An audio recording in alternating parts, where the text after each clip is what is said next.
Bahrain, second week. No fireworks, no celebrations, just data, just silence, just a pattern forming in the desert heat that nobody saw coming. And one man, a former world champion, sitting behind a screen, watching telemetry, watching onboards, and going quiet. Because what Nico Rosberg saw in that second week wasn't adaptation, it was domination. Already, in February. Here's the question nobody is asking. What happens when Lewis Hamilton stops learning a Ferrari and starts owning it? And here's the one that should scare every team on the grid even more. What if it's already happened? Let's go back to week 1. Hamilton himself said it openly. I don't think today's felt good for anybody because it's so windy. Grip was low, the track was dirty, the wind was killing the balance, the car demanded too many corrections at the worst possible moments. He even joked, understanding every technical variable felt like needing a degree. That was the narrative. A 7-time champion, a brand new team, a brutally complex 2026 regulation, and a Ferrari that hadn't yet shown him its face.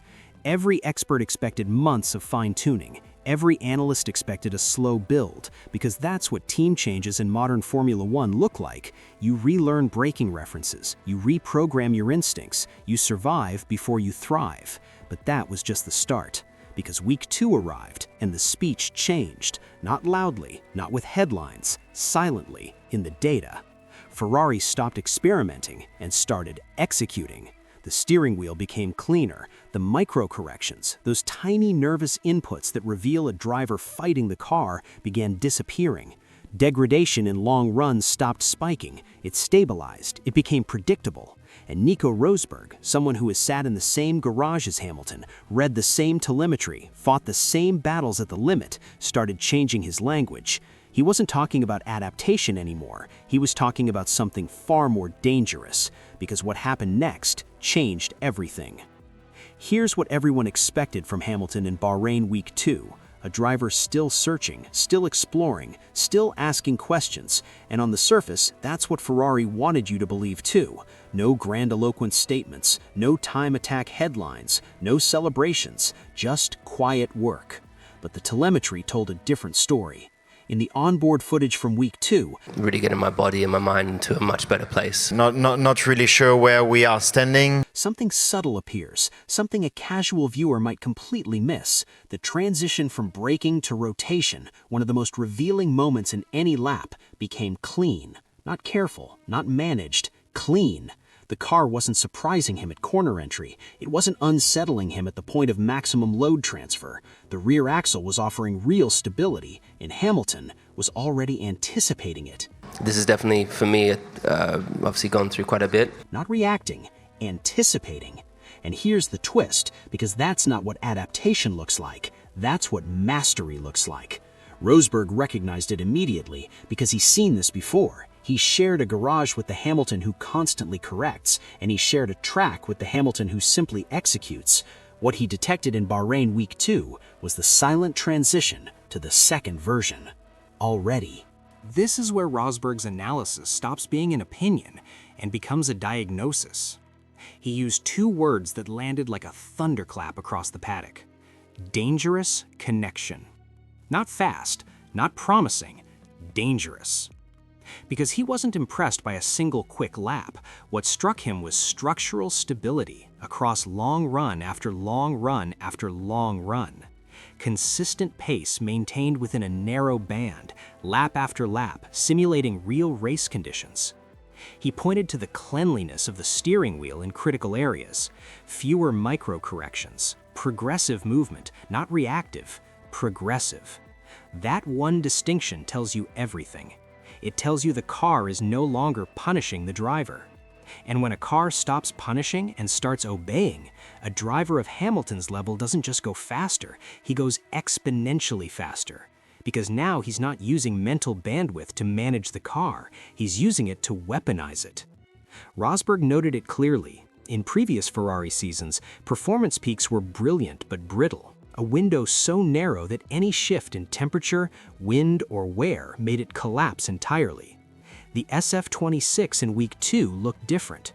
The operating window appeared wider, the degradation appeared controlled, the foundation appeared solid.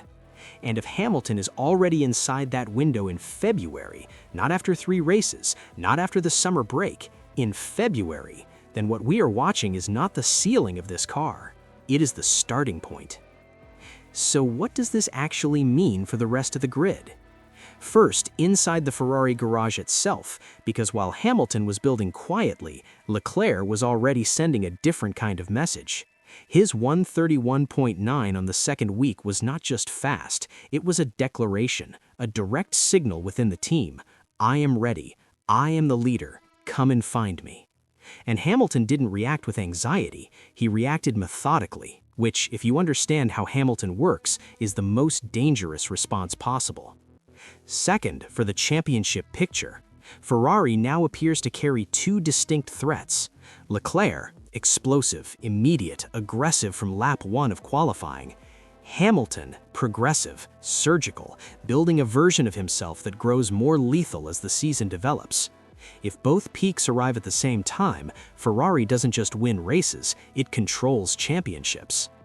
Third, and this is what Rosberg was really warning about, when Hamilton reaches that blind trust in a car, everything around him elevates, his energy management sharpens, his strategic reading deepens, and the psychological pressure on every rival, including his own teammate, becomes relentless. This wasn't just a promising test, it was a warning shot fired in silence. So where does this go from here? Scenario 1. Leclerc dominates the opening races. Hamilton uses those early rounds to complete his connection. By mid-season, Ferrari has 2 title contenders, and the rest of the grid is fighting for scraps. Scenario 2. Hamilton's pace curve accelerates faster than anyone predicted. By race 3 or 4, the internal dynamic at Ferrari shifts, and the paddock realizes this wasn't a comeback story, it was a takeover. Scenario 3. The rivals respond. Red Bull, Mercedes, McLaren, they find their answers, but Ferrari, for the first time in years, doesn't crack under pressure, because the foundation is solid. And when a solid foundation meets adversity, it doesn't collapse, it hardens. So here's what Bahrain Week 2 didn't answer. Has Hamilton already crossed the line from learning to leading? And if Rosberg, the man who knows that transition better than anyone alive, is calling it a dangerous connection in February, what does he call it in July?